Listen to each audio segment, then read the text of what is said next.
Hey guys, welcome to another episode of All Bass Creations. Effects, tutorials, demos, and review.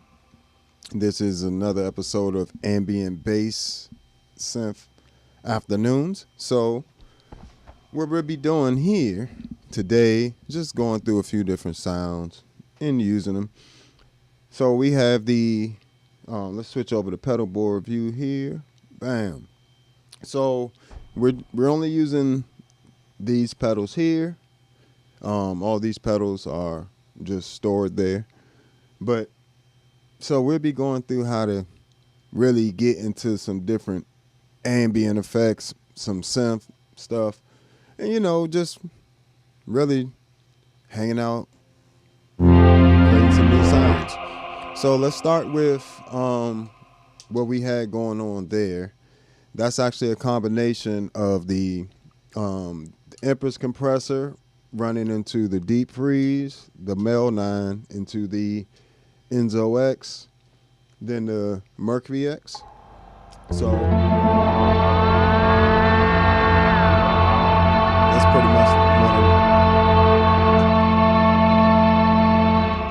pretty much the sound we're looking at the moment. So we'll peel some of those layers back.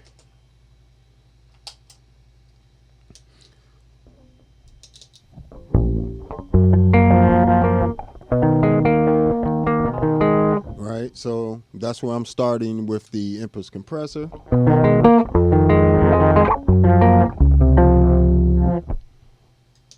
Into the deep freeze.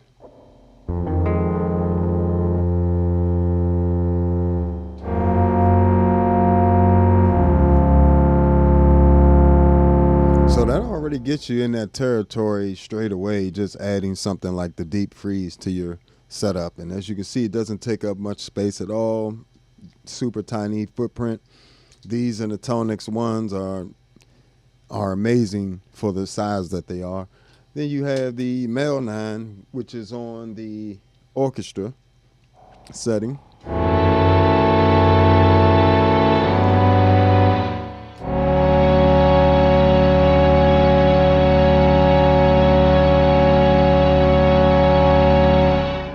Got that running into the Enzo X, which is running a ring mod effect on there, and it's an envelope triggered ring mod. So when I play, you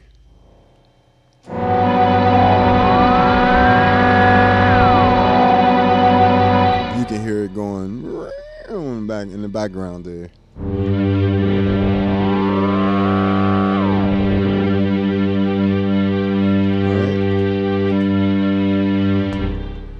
Then we throw on the Mercury X, which is doing a lot of the magic here. It's actually doing some pitch shifting. It's got the vowel modulation on it, and some preamp stuff, along with the amazing delays and reverbs that you can create in there. So all that together, along with the deep freeze and the Mercury X having freeze functions, I can choose to freeze them in different ways. So freeze the Mercury X. Deep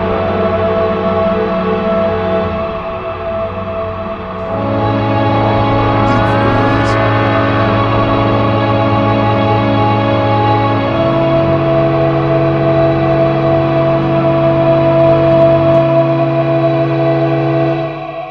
And so there I'm just getting massive layers of things. Hope that's not clipping. Feel free to ask questions as well, that's what we here for. Definitely appreciate y'all chiming in. Make sure you hit that like button wherever you are, of course. So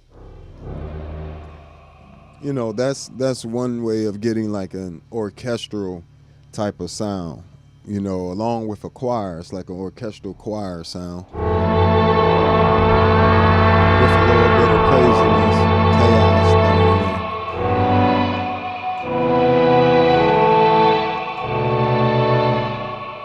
there. And just so you can hear, this is the the Mercury X by itself. It's a little loud there. Bring this down.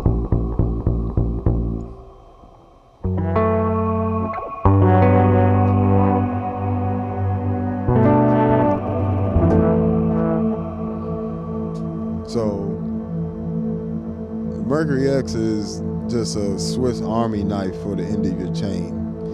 You know, even if you already have freeze pedals, like the Pog 3 also does freeze gliss.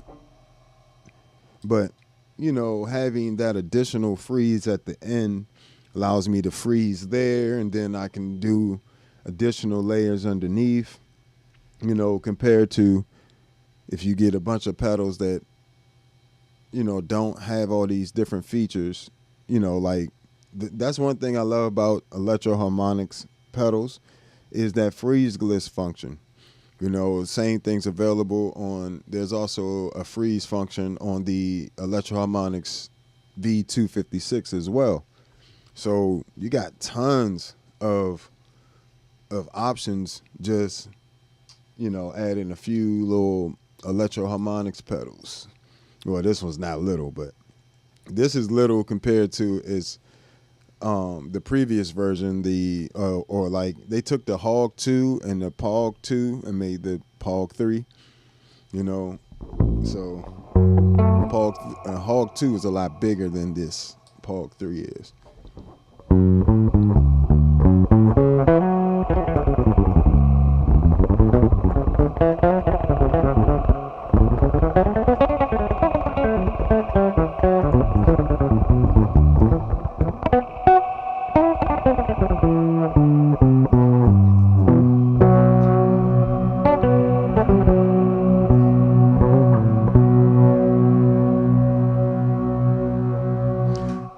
You could do something like that with the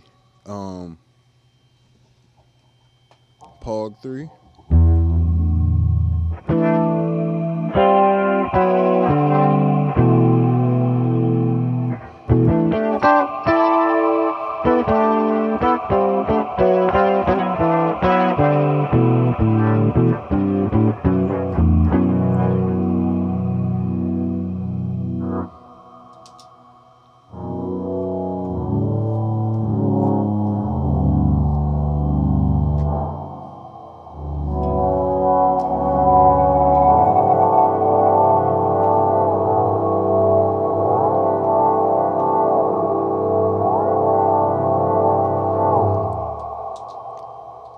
The Pog 3 does this like little split thing.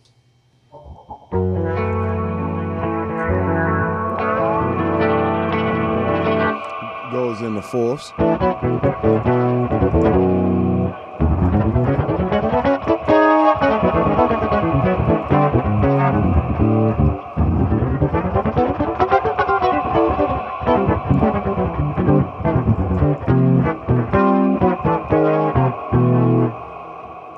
So, you know, you can get those fourths in there, and that's one of my favorite effects on a lot of these different pedals. Fourths, fifths. I think I got fifths right here. And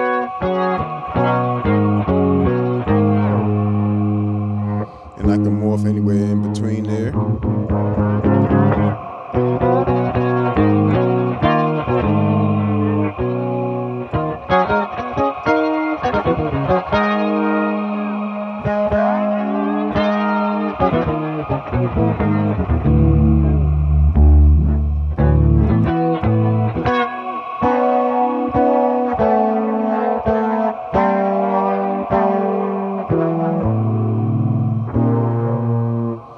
Of course, you can tailor this to do different things, but, you know, one of the biggest things is that warp function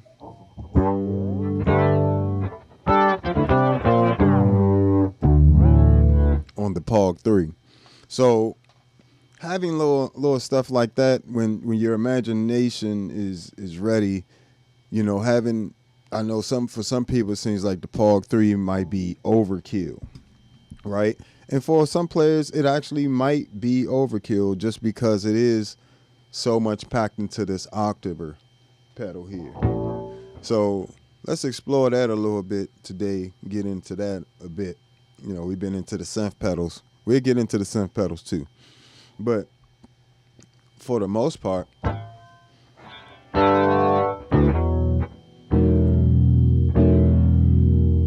one of the things I really love about the Pog 3 is, let's see what we got here. Of course, you all know you could do octaves up, octaves down, but you can get nice chorus effect.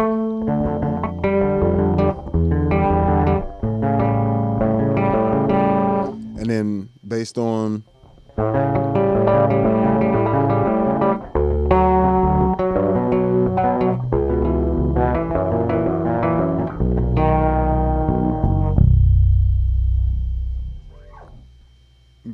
where I have the expression pedal, it will give me a different amount. So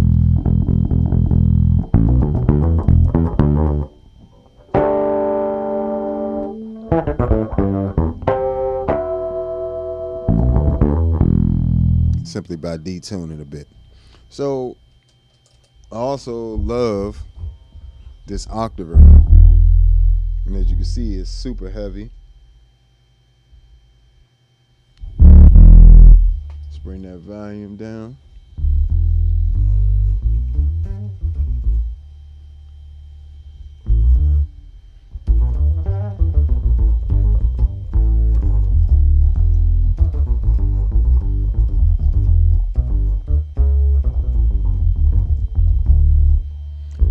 So even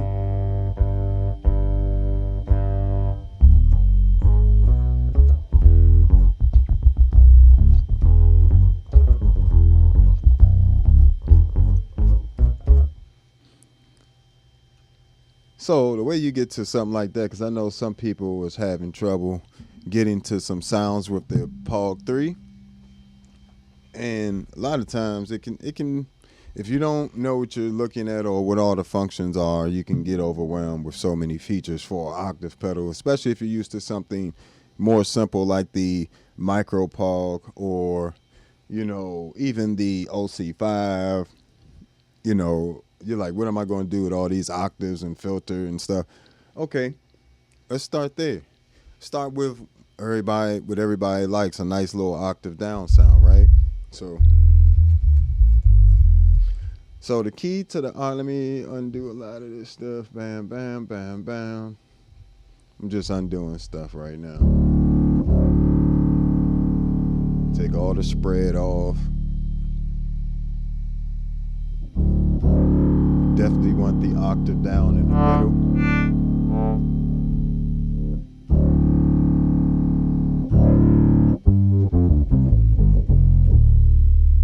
I'm keeping the gain low, because the more you push it, the more saw type of wave you get.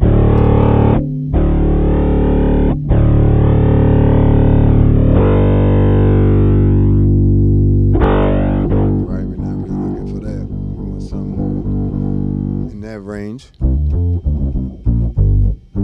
And one of the biggest things with the POG 3 people don't realize is the sound you have going into it greatly matters. Like it. So if I take all the bass out my signal, the octave won't have any bass. If I boost the bass, it'll have more bass. Same thing with the mid range.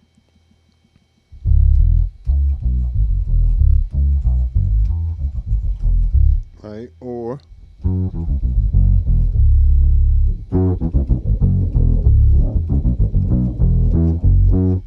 same highs.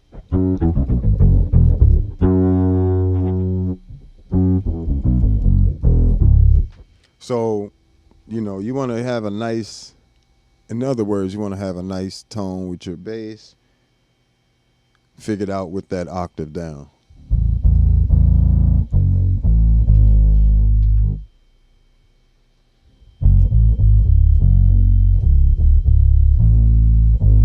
So starting from there, something like that, you can now start shaping the filter.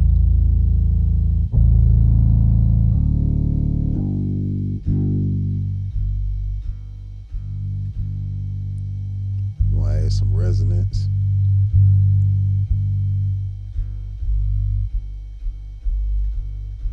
You don't want it too far down, but you just want it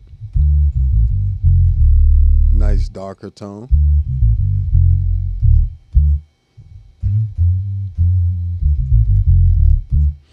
Get you a nice octave down that way. You can also bring in your dry signal.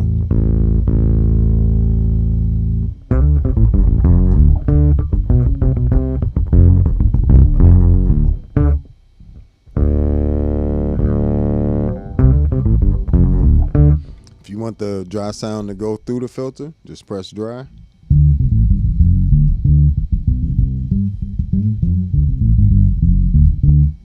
Now, what I will say is you might want to let it.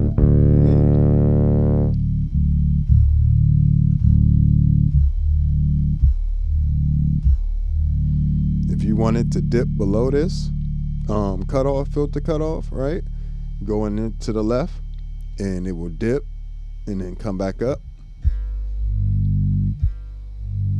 And that can be the time of the attack and decay of the filter can be controlled by simply holding down this dry button here under the filter section. You can change the type of filter. You can also change this time. So say I wanted it to take a longer time to to attack. In this case, we're going down. Let's go up.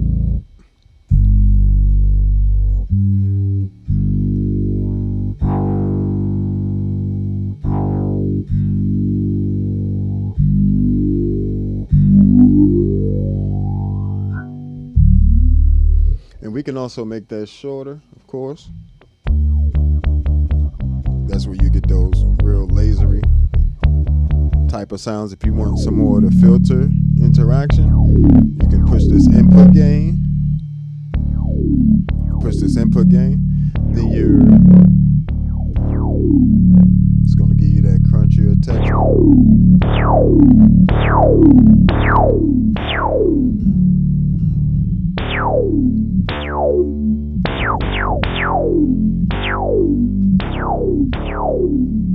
If that's the sound you were looking for, that's really a short attack time.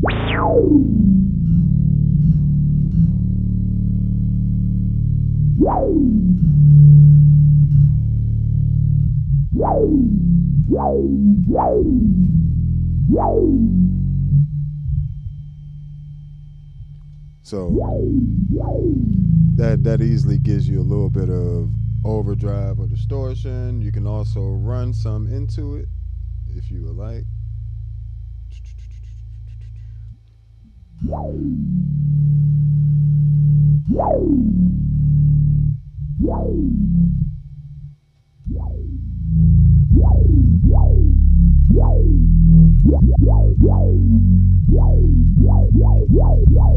Now say you wanted some upper voices.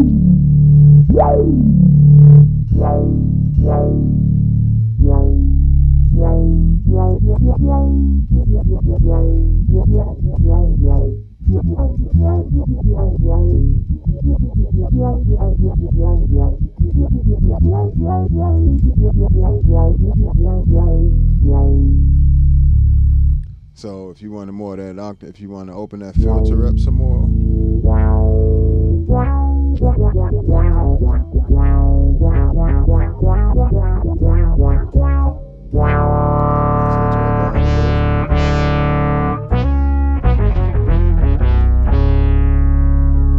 Now you don't have to have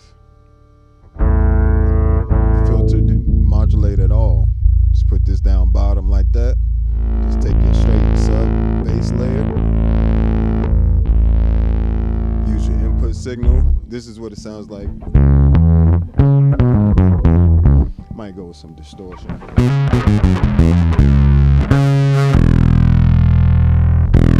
let's do that.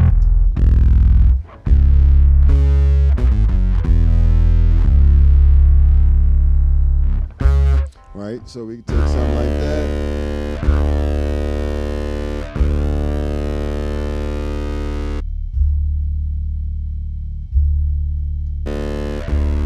So if we don't want the dry signal, right?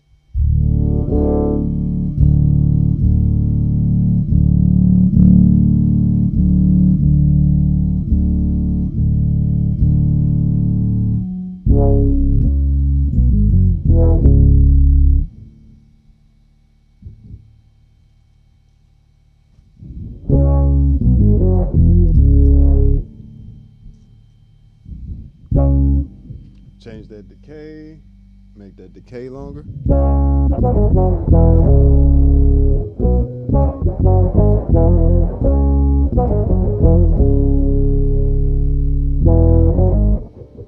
But of course, you don't have to run overdrive into it. You already got your sub octave right there. That's all you really needed.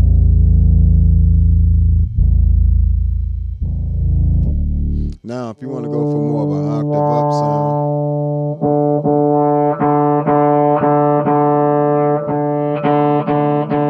depends on how bright you want it.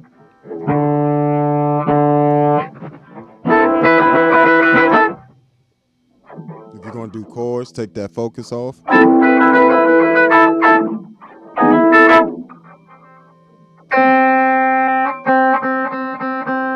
If you need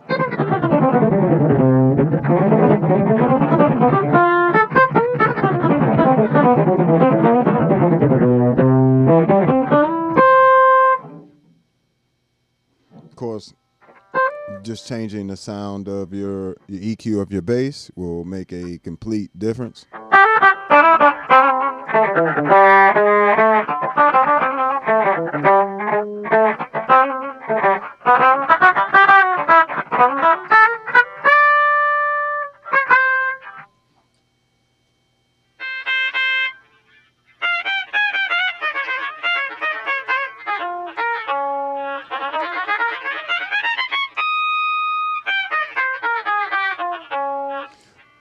So you really got some really good options here.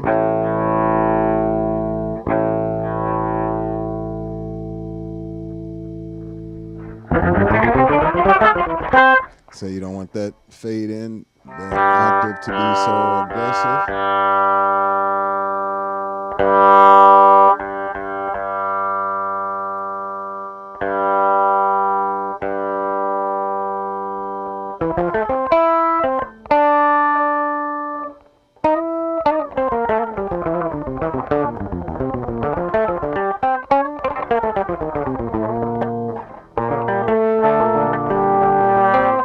Have it fade in if you wanted to, versus if you wanted it to react immediately. You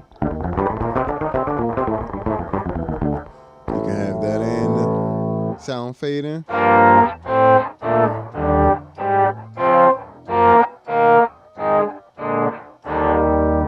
Works great for pad type stuff.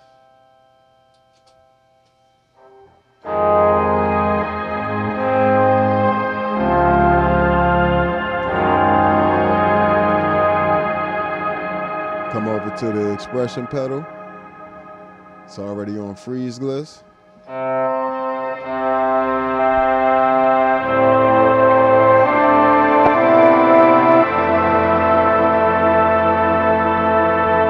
you got a very nice pad.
Look how easy you went from just regular old bass guitar. Just two pedals. Two. Then two.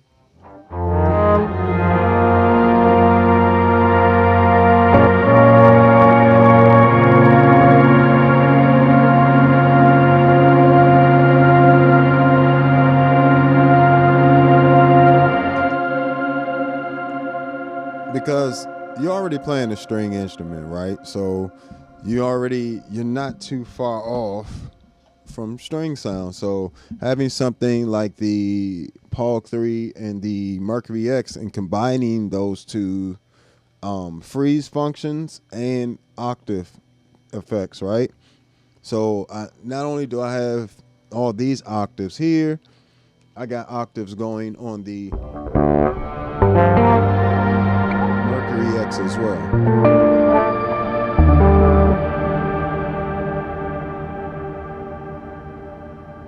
All right, and I can freeze that.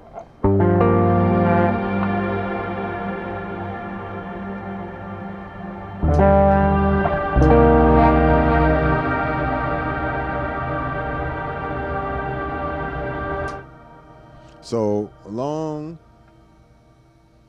so combining those, two features on both of those devices gives me a lot of extra freedom. If I wanted to, I could come down to the deep freeze and have 3 different freeze functions available to me.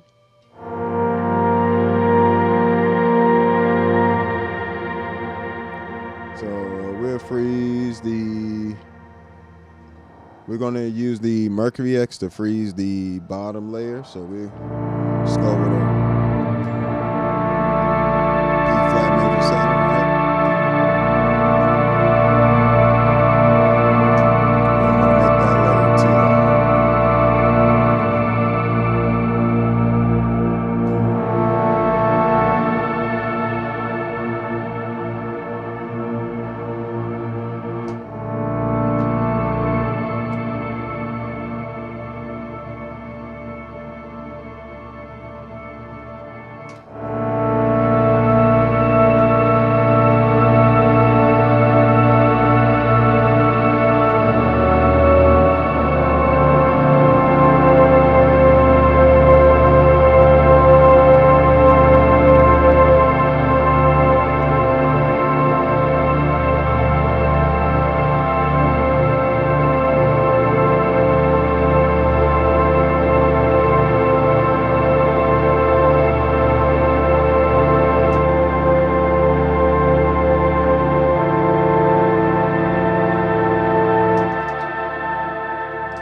So all of that with just combining 3 different freeze functions along with 2 different octave functions, some delay, reverb, and filters in there from the Mercury X, along with some modulation going on in there as well.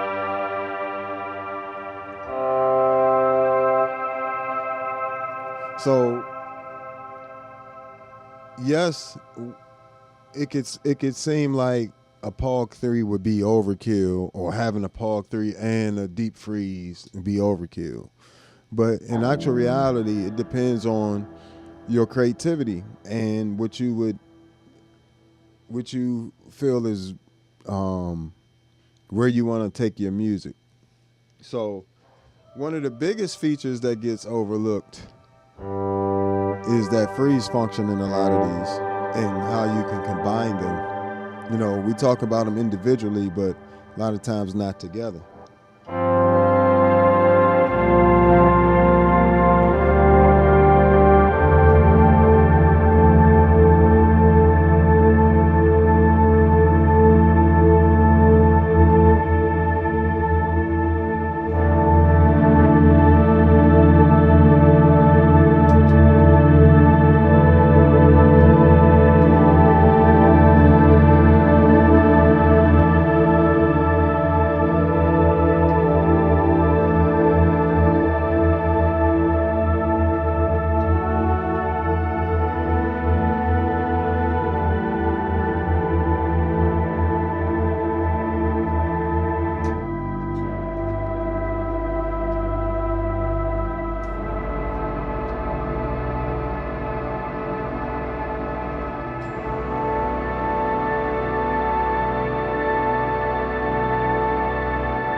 So, and all that's without actually getting into any actual synth there. That's literally taking my bass signal and turning it into that type of sound. So, you don't always have to just run straight to the synth pedals to get sound. Sometimes it really is good to not forget about the ways you can transform your actual bass sound, because it is different than the oscillators you would get in these pedals, right? So, yes, I can do string sounds and things like that on the Enzo X.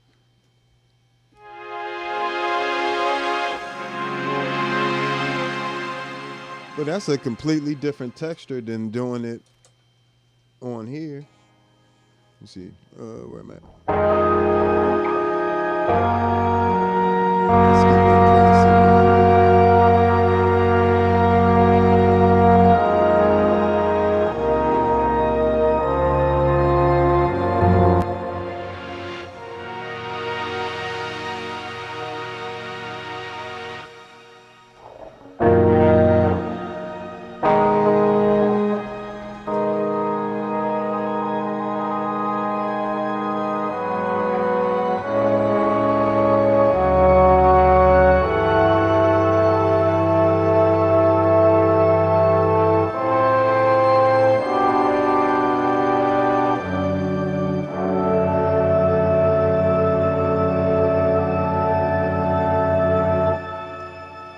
So, having octavers are really amazing when you think about it, especially something like a POG 3, how fast it is. It's always in polyphonic mode because it doesn't need the monophonic mode because you have the filtering, right?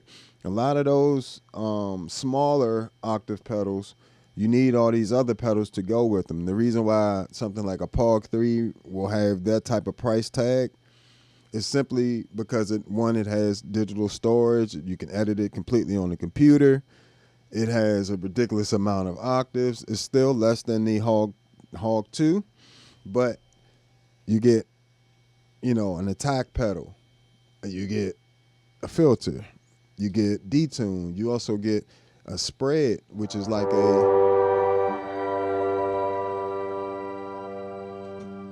pretty much like a delay, a small delay. So say I had these octaves up, right?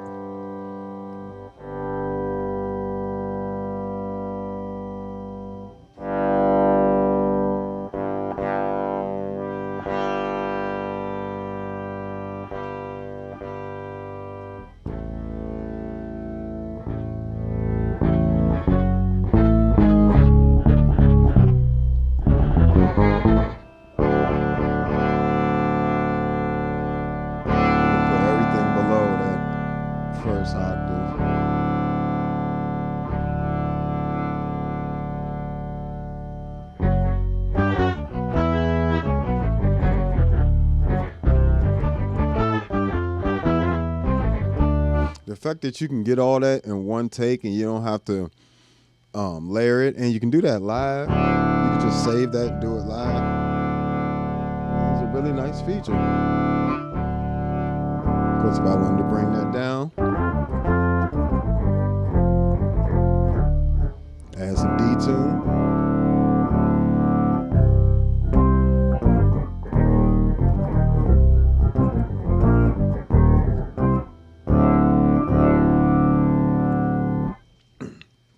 Another little nice thing you can do is with the filter,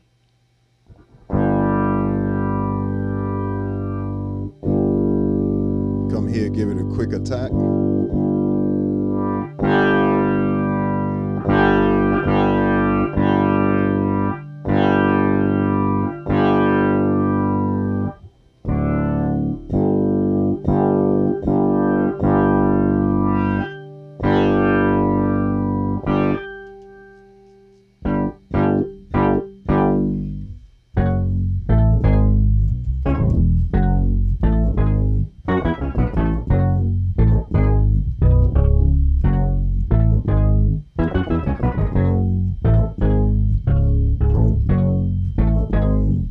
Throw that into a nice Compression.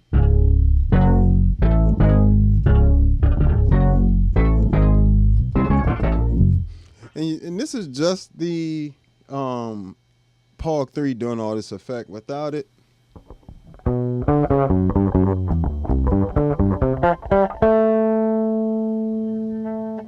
effect. What is that? 5 and 55.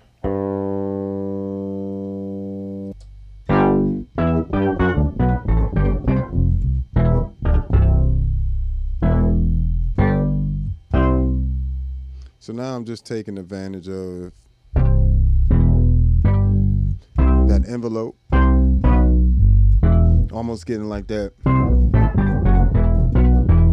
synth, like a synth keyboard type sound. Now, say I didn't want it that spread.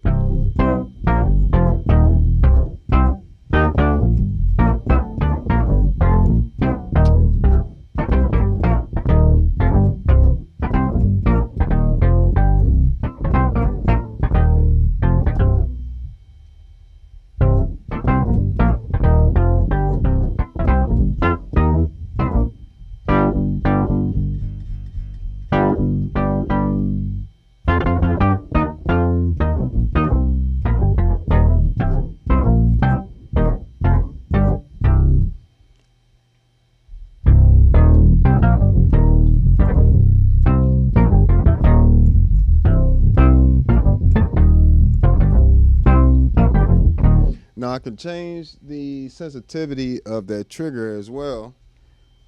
Say I don't want it to trigger every time. Just turn the sensitivity down.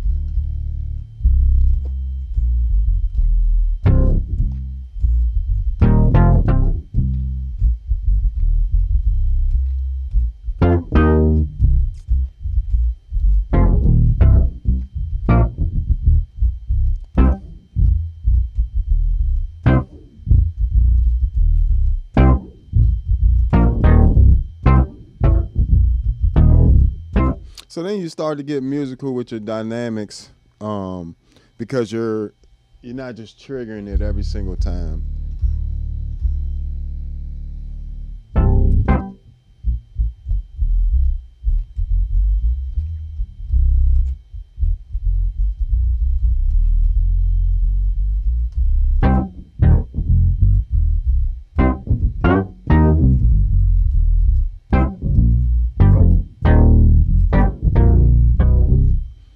So it allows you to do little neat stuff like that. You know, this is crazy. It's not something you're going to use all the time, but that is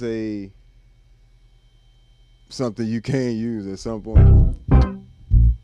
Now, I wouldn't suggest going crazy with the spread too much, because it does, again, what it's doing is adding a delay between the left and the right channel, and increasing that the further you go.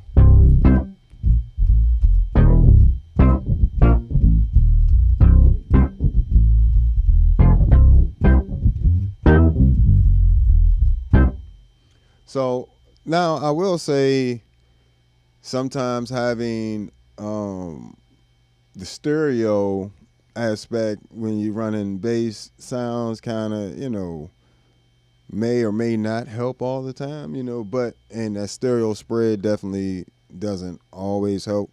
But, these are options that you have available to you.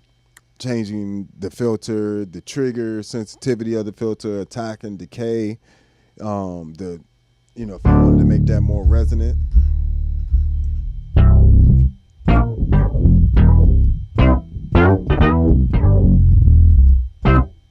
I can do that as well.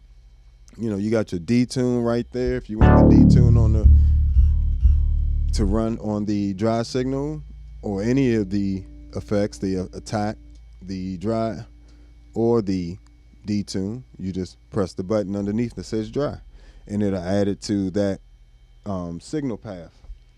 So, you got the option to pan things. You got these filters, the chorus, attack pedal, and you get a freeze pedal, whammy style effects as well. So if I wanted to set up a whammy style effect, gotta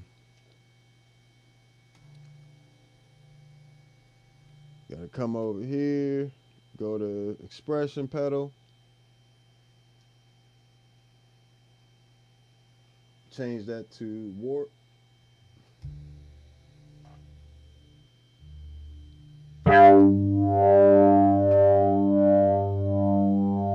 Bring that back center.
So you got even your whammy style effects that are available polyphonically as well.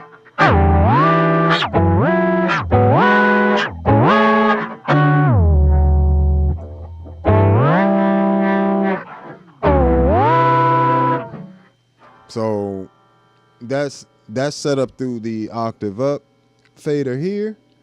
If you use the regular dry signal, it's not going to affect it. As a matter of fact, if you wanted the freeze function to work, you have to make sure that this focus button is on, and your dry signal needs to run through this attack fader, and you need to have it above, I believe, 10% or something like that. But essentially, you know, that's what you would be looking at there.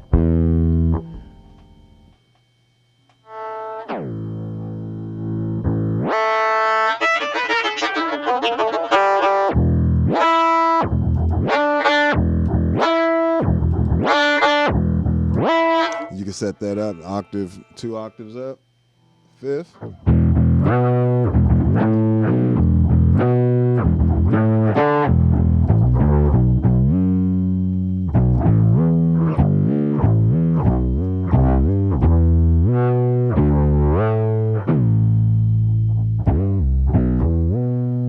So you really get some cool effects from it.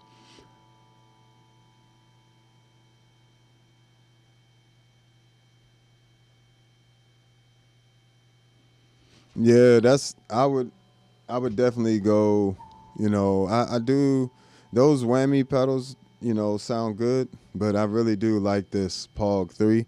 And, you know, like you said, those, the whammy pedals ain't cheap either. So how much, let me see what the whammy pedals are running for.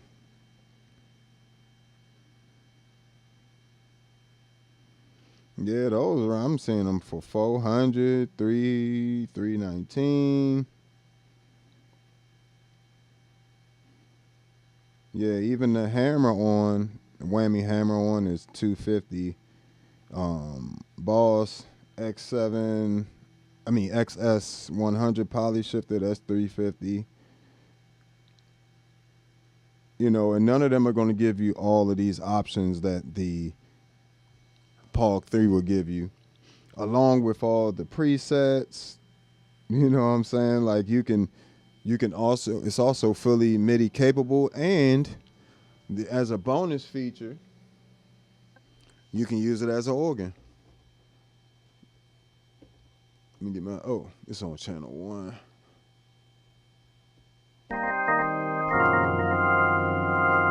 Pog 3, along with the Enzo X and Mercury X.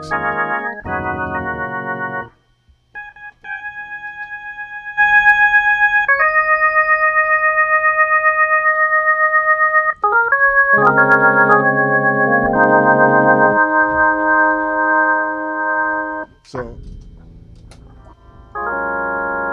Pog 3 by itself, Pog 3 by itself. You can play it with MIDI as well. It's not a bad organ sound.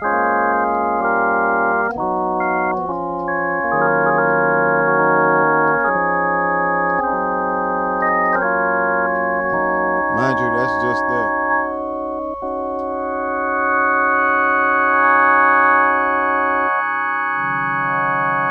You can change it. Or, come on now. Come on now, that's amazing. Not only that, you hit this D-tune. If you don't have like a separate Leslie pedal.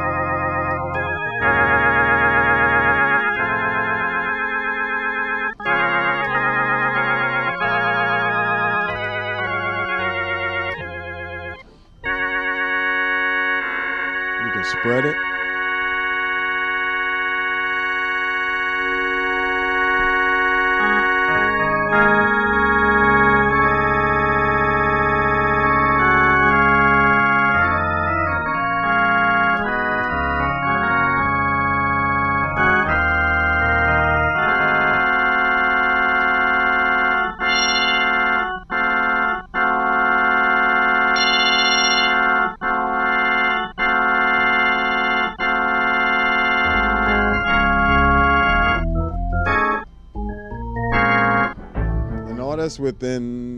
All this is just a Pog 3.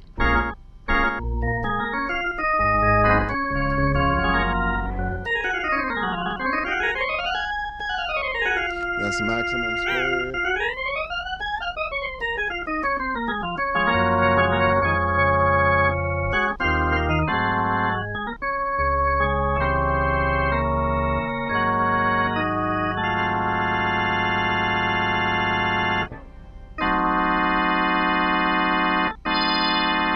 Now say I didn't want that, I wanted that filter to go one way. Say I just wanted it to go sweep down, right?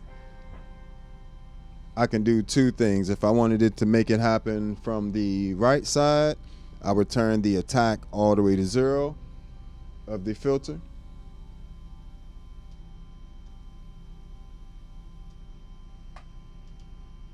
Let's see. Filter settings. Just turn that all the way to 0. Now, this is the bottom, the depth of the filter, how far it's going to go down.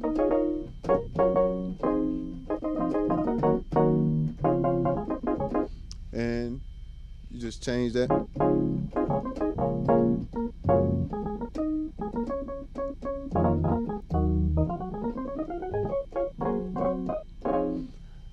Change the sensitivity of that.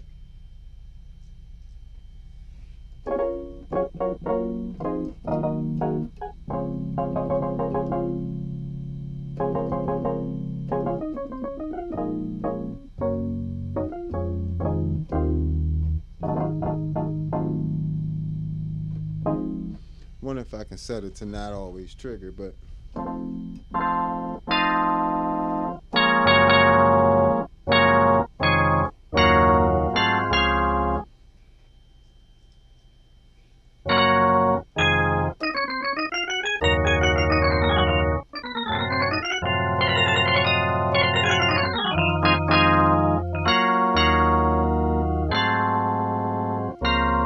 almost like with the percussion on the organ.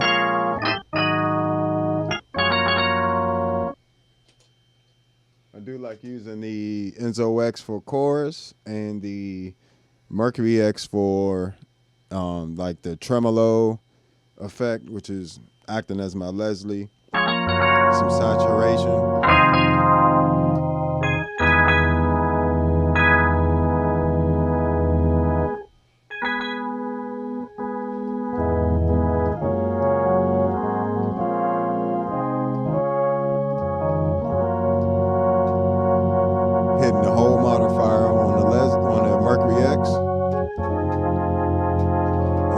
triggering the Leslie speed.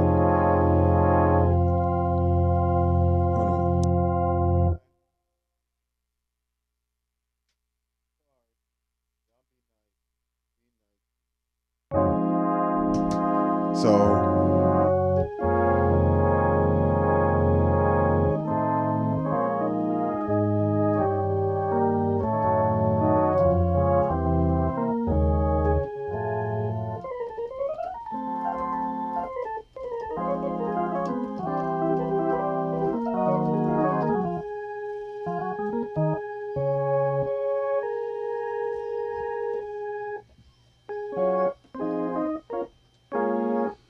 So, the filter greatly shapes that sound. Look how bright that got.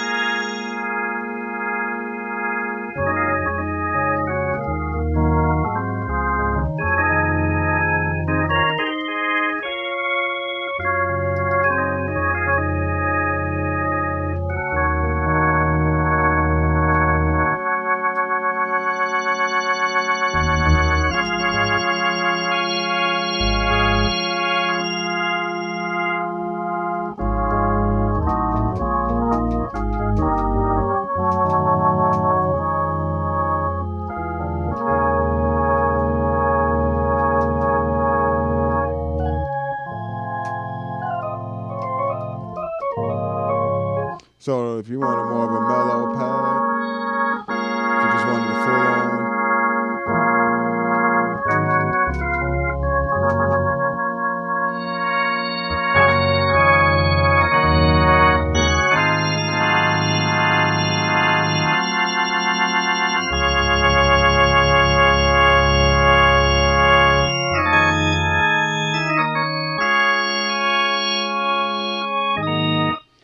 Of course, you can spread that out.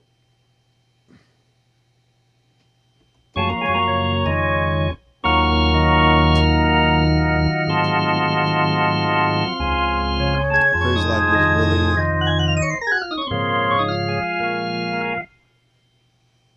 Let's bring these higher voices down. Let's pair that with that.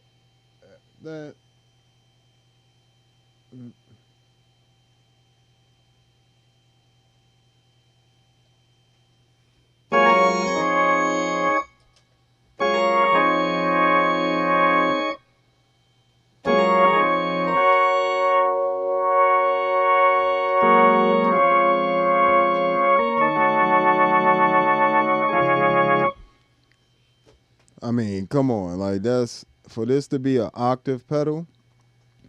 That is, they didn't have to go that whole extra step to add an organ module in there, but it was already right there.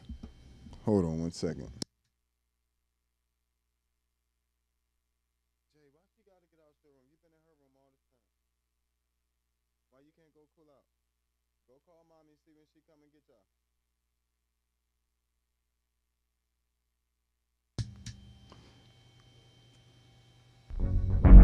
And you still, even while you have the organ function, you can use the organ function and the octave same time.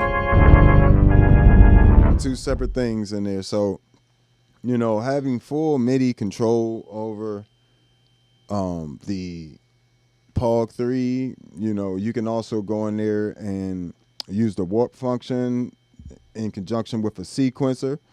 So if I wanted to send I don't know, does that allow me to send out sequencing messages?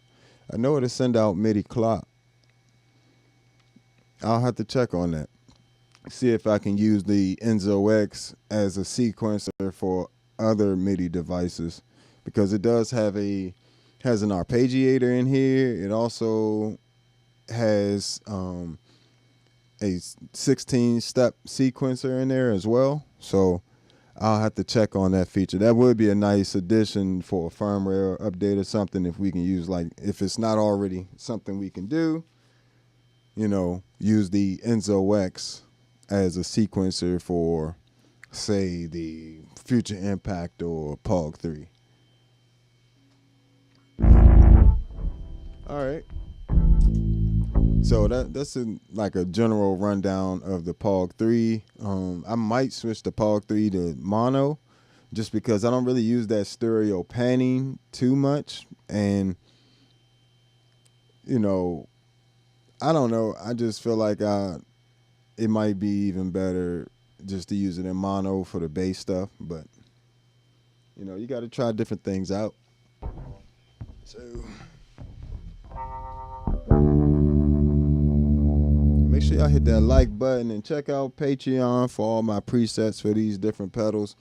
I will be coming out with a Pog 3 pack as well. So the different sounds you heard me creating and doing with the Pog 3 will be available in the preset pack on Patreon, as well as my preset packs for the Future Impact 20, some different bass preamps and bass heads for the Tone X series pedals. And then we have the Enzo X, Mercury X pack, C4 Synth pack, the Zoom B6, MS60B Plus, and MS70 CDR Plus. All those presets are available on the Patreon, as well as if you want to support the channel for $1, $5 every month. I definitely appreciate y'all that already have signed up for the Patreon and have bought preset packs already. Greatly appreciate you. So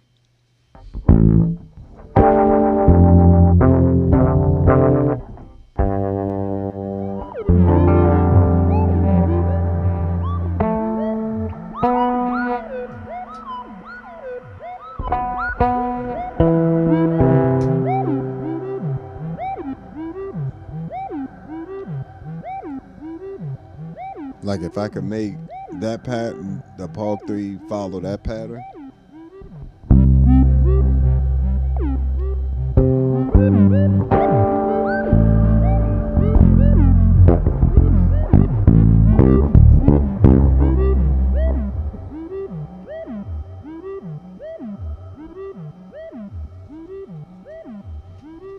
See, we got on the old looper here.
Just saying where we want to go with this. I want to do something else. I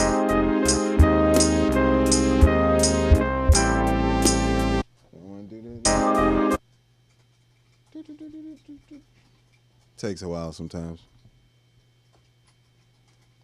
This is one of the reasons I might switch loopers, just so I can. The newer loopers, some of the newer loopers, you can really see what you're doing a lot more than the Jamman Solo HD I'm using. I do like the Jamman Solo HD. The sound quality is amazing and all that, but not being able to do everything I want to do is kind of weird. At this point, like they kind of put out the same looper with just better sound.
So even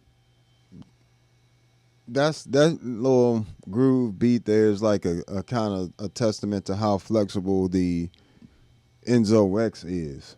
You know, that entire track was made using the Enzo X. Even the solo sounds were, except for the octave up at the very end, were coming from the Enzo X. So having sometimes things seem, you know, when you're watching these quick YouTube videos that don't really deep dive into pedals, it can feel like some pedals are overpriced, or you don't know why it costs so much. Like you don't know why this octaver costs $600, or why this bass synth pedal costs $600, and everybody's always trying to find out, is it even worth it? You know, even when it comes down to things like the MXR bass synth versus the Future Impact, you know, people trying to figure out what is the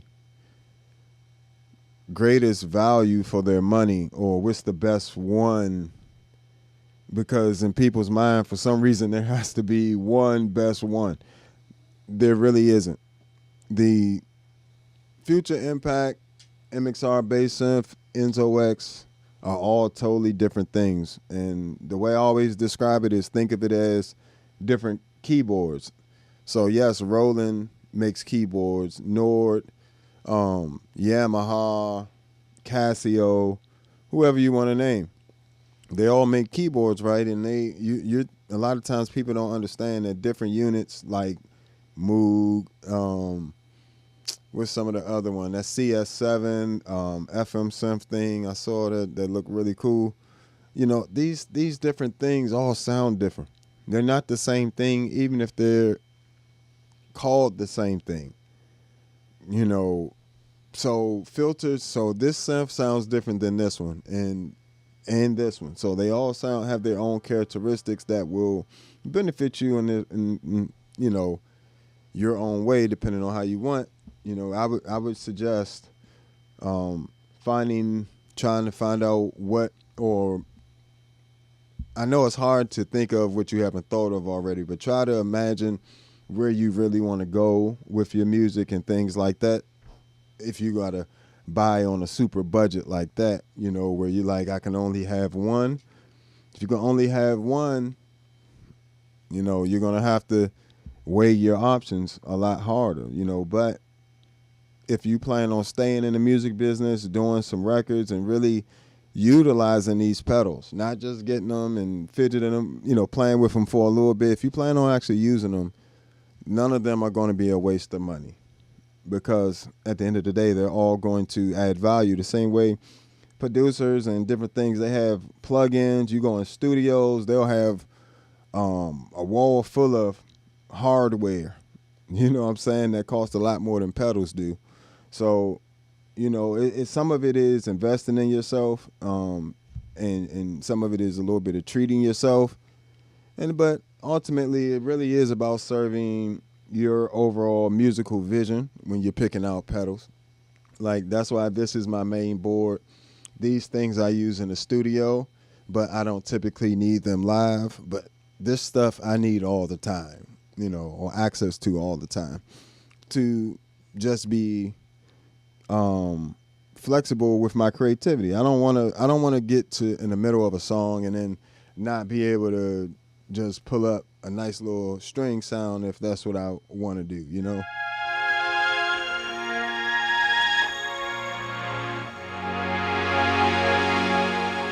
Or do it from my bass, you know.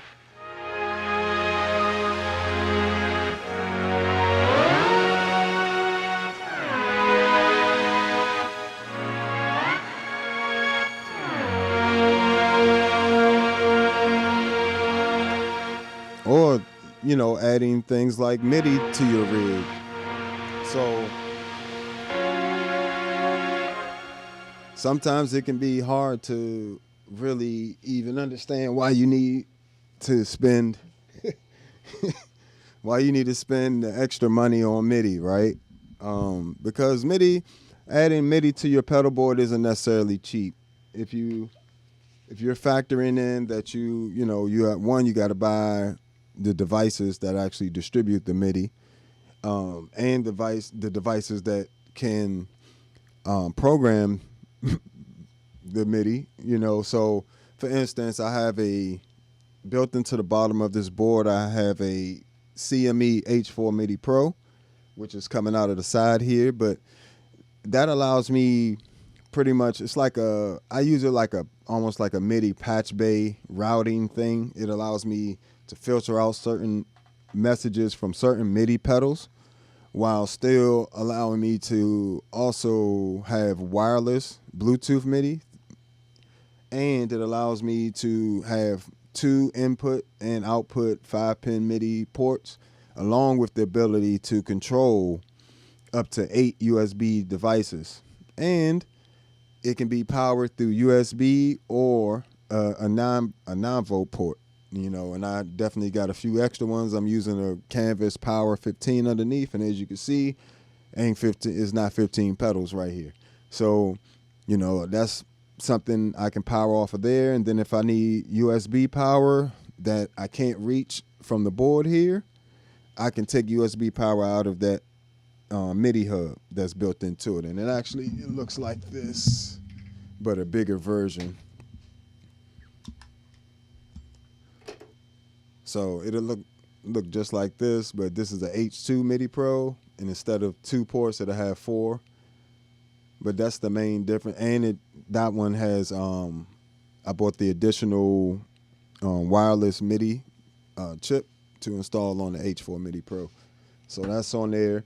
So that gives pretty much me ability to distribute MIDI throughout my board and wirelessly transmit MIDI, plus have physical MIDI ports and control USB MIDI, all from that one little small device. Then I have that linked to a Graviton M1, and I can do this wirelessly, but for real-time effects, like when you have time-sensitive things, or you want super accuracy, it's better to just throw a MIDI cable in there. So I run a MIDI cable from here to the port. If I need to use this screen off of here, I switch this to wireless. But this is the main command center where I store all my presets, to control the pedal board essentially. So say I press bam, now that shifts, turns. So the pedals that are on MIDI is the MIDI Mercury X, Enzo X, Pog 3, Future Impact V4 VIP. So it automatically turns these 2 units off when I press that button, and turns these 2 units to the actual presets I need. Same thing there with the brass. Switches it over. And thanks to the wireless MIDI capabilities, I have a MIDI captain down here on the floor, as well as the accompanying 10-foot switch controller for the Graviton M1, which is also wireless. So I have the 10-foot switch wirelessly connected to here, and then I have the MIDI captain wirelessly connected to the H4 MIDI Pro underneath the board. Then coming out of here, I have the pedals with running wired MIDI, basically this way. And then I also have this MIDI controller being powered by the H4 MIDI Pro. So I just run a USB cable from here to the board. I don't even need a sustain pedal because I'm using the MIDI captain for sustain and to trigger other effects, like if I want octave jumps, or if I want to change the sustain and attack characteristics, I have that mapped out to a different switch. Versus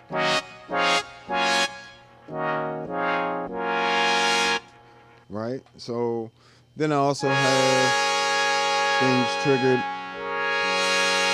on the actual for a whole bunch of stuff at once, pretty much. So while I'm pretty much on the MIDI captain most of the time hitting 3-foot switches, right? But those 3-foot switches control like 5-6 things at once, and I'm talking about parameters. So they're mapped to different CC messages on different pedals to control it, essentially.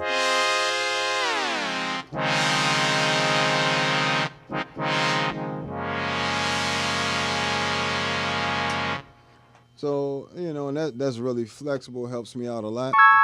It's a road type sound I created.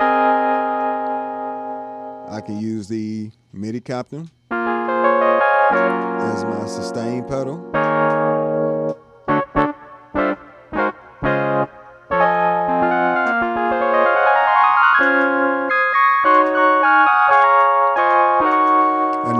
that Rode synth type sound is coming from the Enzo X.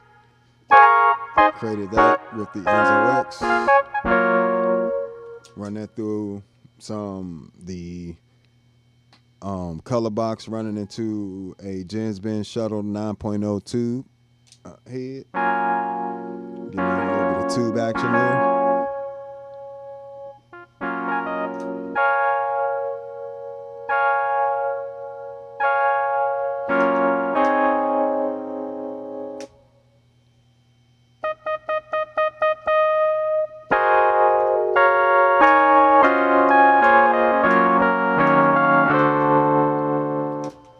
So having all this on top definitely makes my life a lot easier when I'm performing. And this touch screen, I can, double tap, change commands, super easy to program, super fast. It's only $150. So you ain't gonna beat that. And the screen replacement is $20, and you could do it yourself. You just take off these 4 screws and they'll tell you how to do it. But and this corresponds to the 10-foot switches down the company 10-foot switch right here. And this thing has an amazing battery life on it too. I've only charged it one time and I've had it for like 5-6 months now. So, but I can change my patches through there to whatever I want them to be. Making most of my pedal board wireless. Like say I just wanted one preamp. So this is a color box tone model. And all these tone models are also available. The preamps, in combination of preamps, all on the Patreon. I can go to the Rode sound, brass, switch pages, go to my solo sounds.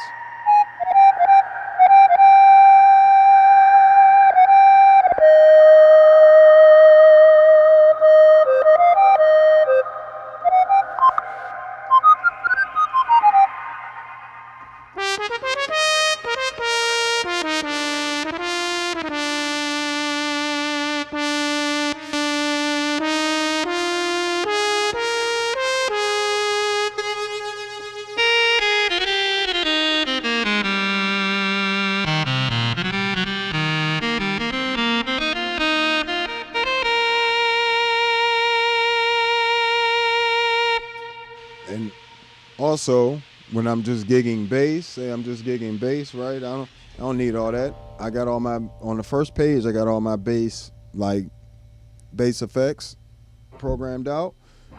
And I have it so it will turn off things like the Future Impact POG 3 if they're on.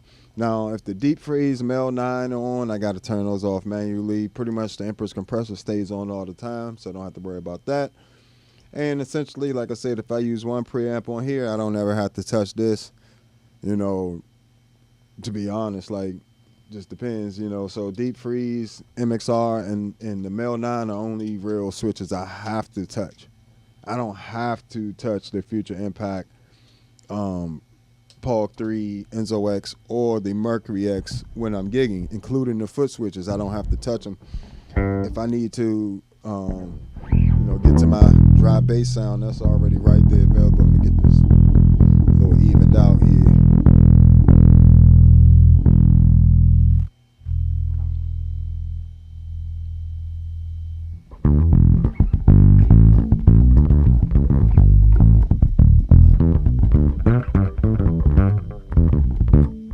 Envelope filter.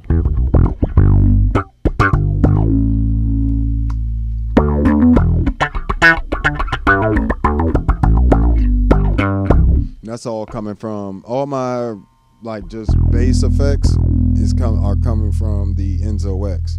So like the envelope filter, the modulations and all that stuff, with the exception of this other filter, which is this is the Mercury X.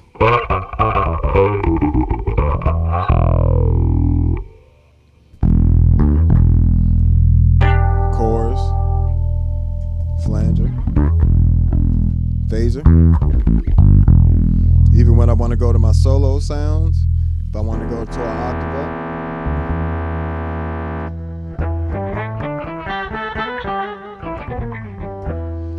it's no problem to go from here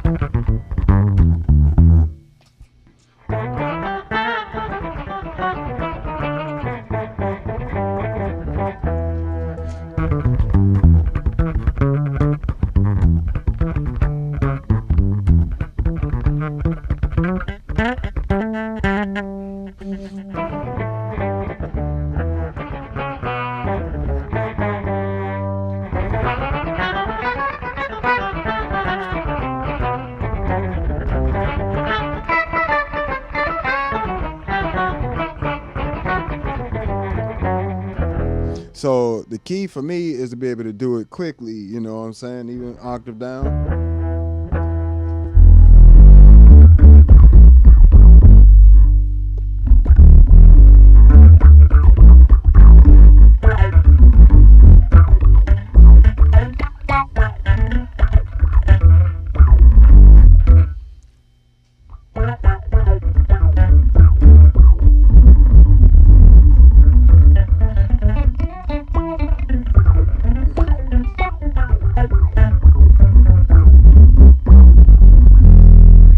So just the ability, it just takes my mind into creative mode versus trying to get to these sounds.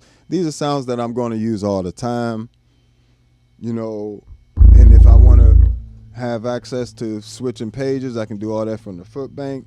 If I want to scroll each device, I have that set up on page 4. So if I wanted to scroll through the presets of the POG 3,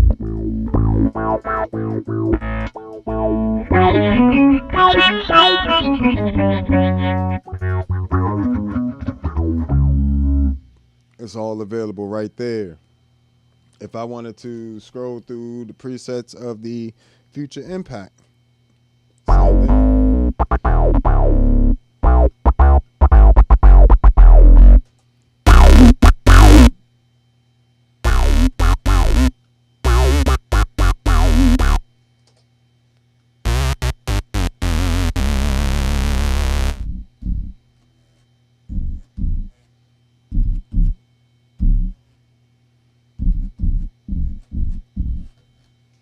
Oh, sorry.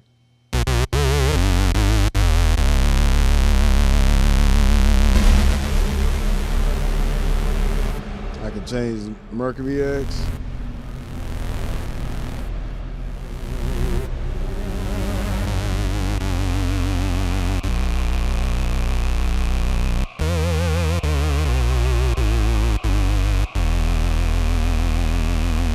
Change the Enzo X.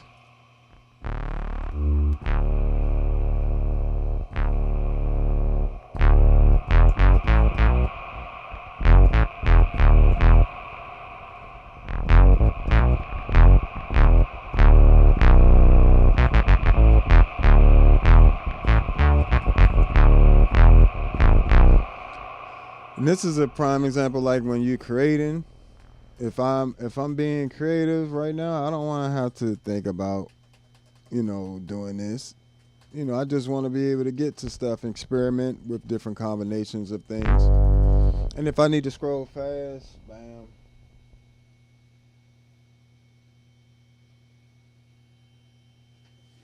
So, you know, having everything set up in a way where it's easily accessible to you during a live performance, I think is the real key. And it's going to cost you a little bit of extra money. You know, I'm not going to lie to you.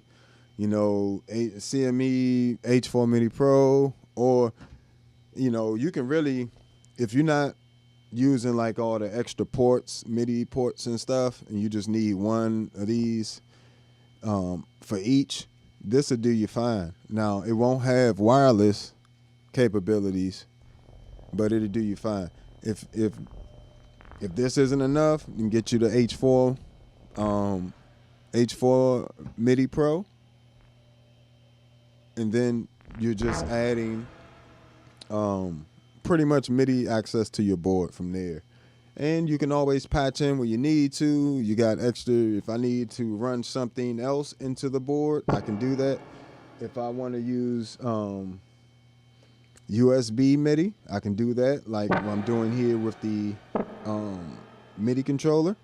And I can hook up a hook up a USB hub to the H4 MIDI Pro and run more devices off it, or I can run I think it's like, I believe I can run about 8 MIDI devices off of this as well in terms of the USB. But I know this has USB MIDI as well. You got USB in and out. I mean, yeah. No, not USB in and out. You have MIDI in and out on the side here, full size MIDI ports. You got 2 TRS cables that you can assign to any channels and any parameters. And you get 2 of those, TRS1 and TRS2, which make a huge difference. Hold on one sec. Jay, can you close my door, please? I don't need that dinosaur on my video. Thank you. Close my door and go away from my door with that dinosaur. Close my door. You still haven't closed the door. No, this door right here. Leave my front door open.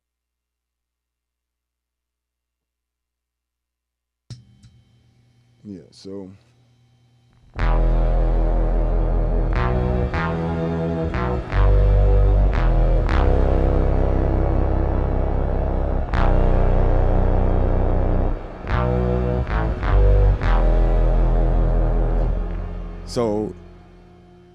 essentially adding those extra pieces. So the H4 MIDI Pro, that's probably gonna be about $60. I think that little chip, the wireless chip, if you need the wireless MIDI, is like another I think that's like $30-$40. I believe that whole unit was like $100 altogether. This is about a $150. And you don't, if you're not going to be using all those extra ports and stuff and need all this flexibility that I'm using to route other stuff and have access to the board, router, you can just go straight to a Graviton M1. This also has wireless MIDI capabilities built into it, so you don't have to actually buy any extra pieces for that. You can just run this. You can run power up to, if you're using the 9-volt side, you can power USB devices with this and use USB MIDI. So say theoretically, if I was going to do that, I come out of this MIDI out into Mercury X, Enzo X, Pog 3, and Future Impact. And when I need it to run this, I would run this off of the USB port in the back there. So I could simplify the MIDI I can do without the H4 MIDI Pro, but I like the stability of it. I like the extra ports. And, now I have 3 MIDI in ports and 3 MIDI out ports. So that also helps out a lot when I want to do different things. Some pedals don't have MIDI out or MIDI through, like the V256. I have to run that at the end of my MIDI chain because it doesn't have a MIDI out. So, after I come out the Future Impact, I go straight into the V256 vocoder, and then I can rock out from there. But, it's absolutely essential that I have the extra ports in case I don't want to run, say I wanted to run a MIDI, across the room. I got options now. I can do it wired. I can take a really long MIDI cable and do it, and I can also take something like these Witty Masters.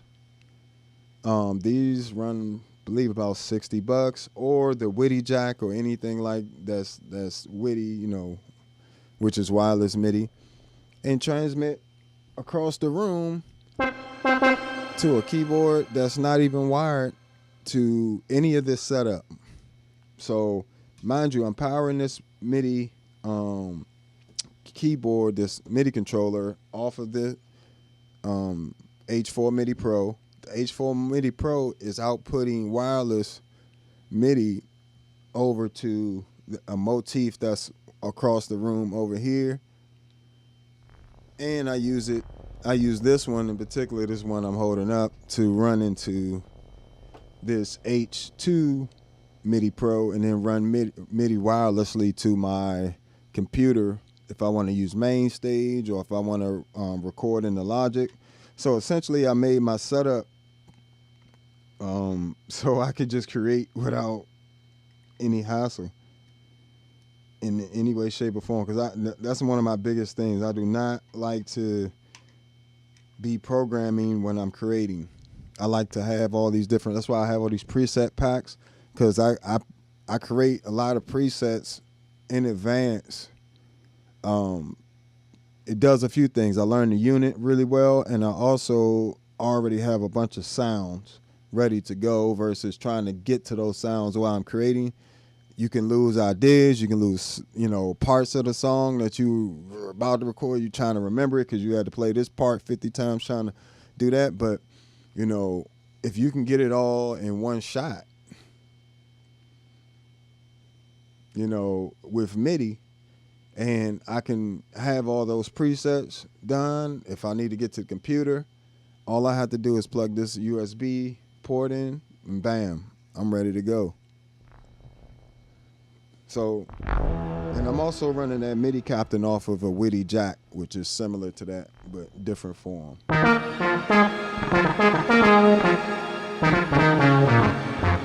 And I've also been able to get some amazing bass synth sounds with the Enzo X. I don't know why nobody really talking about the Enzo X for bass synth. I just don't understand it. It's sickening. Just as sickening as it's more sickening than the MXR bass synth. That's not even in this question. But this is a great pedal. Don't get me wrong. But the tracking of these are on par with each other. I would say the Enzo X is better, way better tracking, because you can do polyphonic and monophonic, not just monophonic. Future Impact tracking just got to update. If you got a Future Impact, make sure you get the V 4.5 firmware update. It's going to add FM synth and all that. But and it's going to improve. It's going to add a tracking mode called zero latency. Zero, whatever. But just the sickness you can do.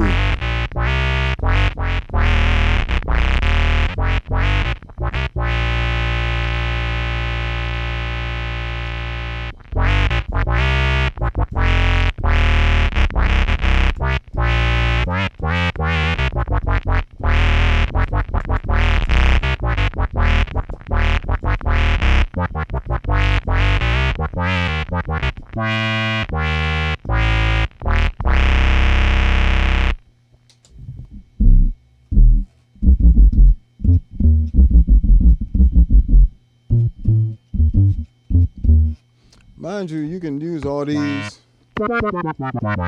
immediately with your so it's an all-in-one rig. It's gonna get you it's gonna track your bass, and it could be your key bass rig.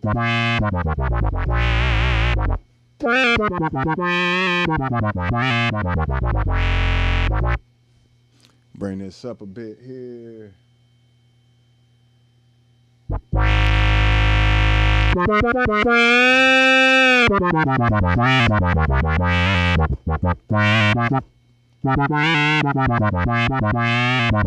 Same sounds are available when you play.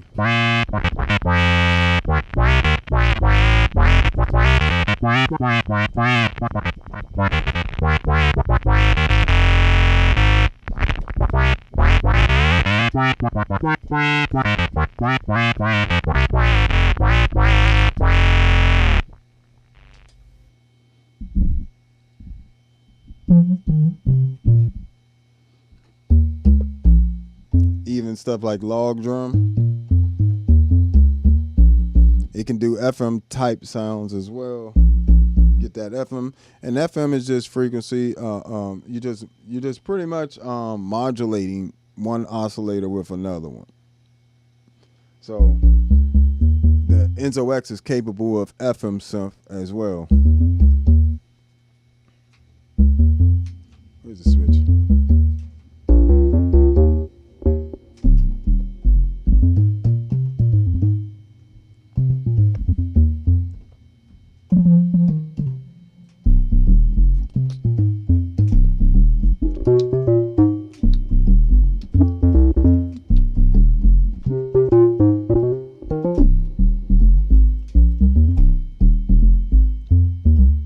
So you got all types of capabilities with the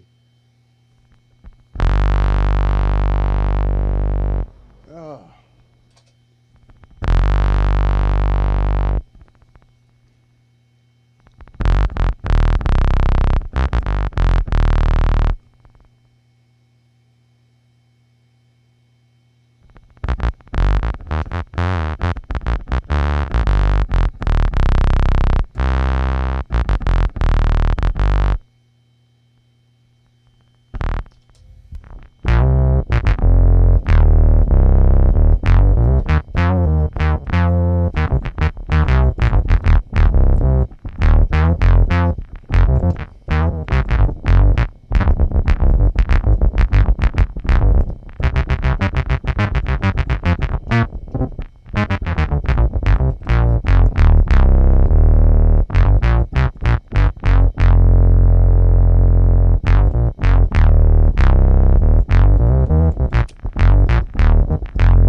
so just bass synths all day. Just you can do pulse width modulation as well.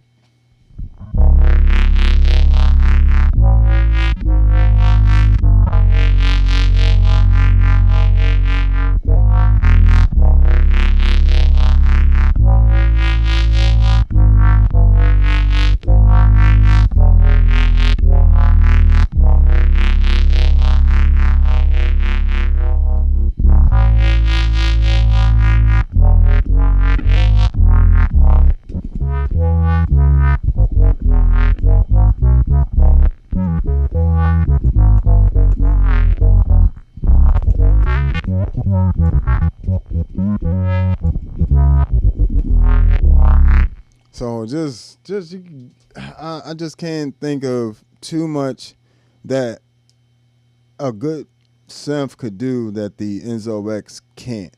Especially, I can't think of anything in the pedal form that can do everything that the Enzo can do, Enzo X can do, and the level and the sound quality in which it can do it is insane.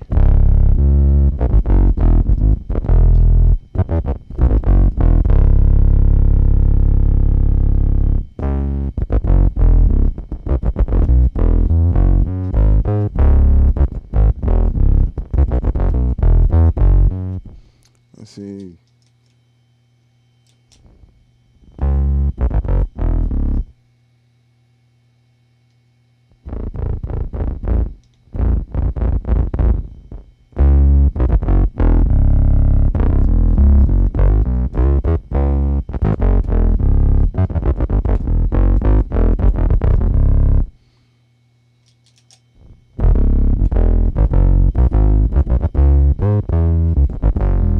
Just smooth bass sounds, you know? What's going on, folks? Appreciate you chiming in.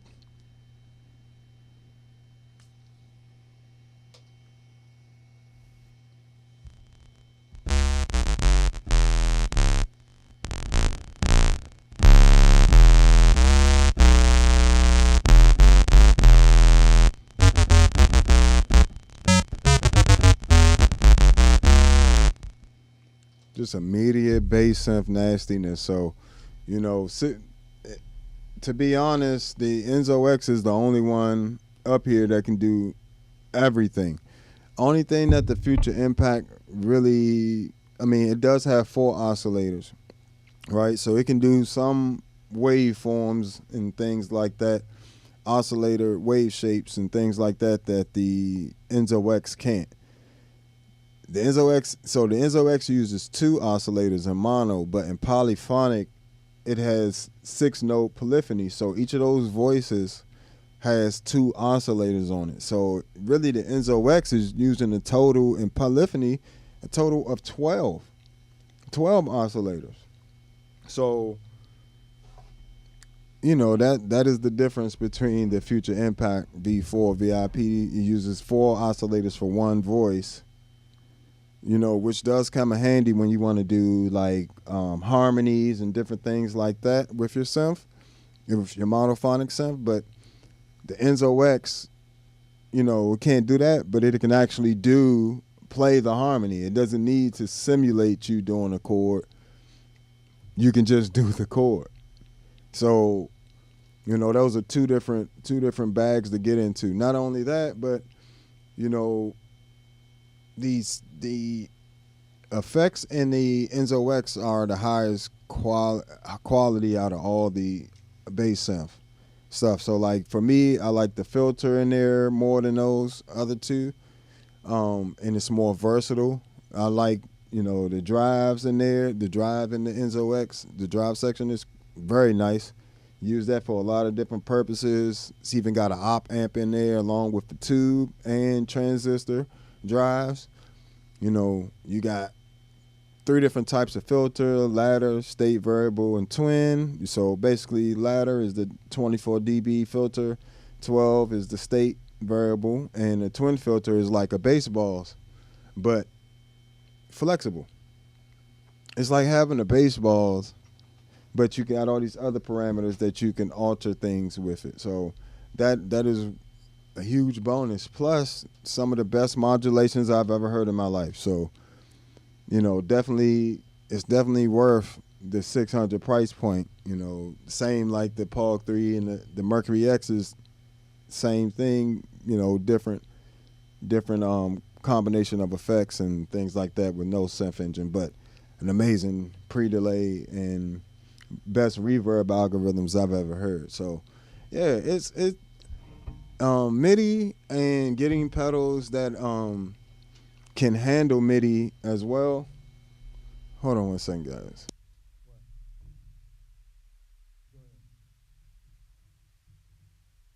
Can be, you know, spend a little bit of money on pedals that got MIDI capabilities.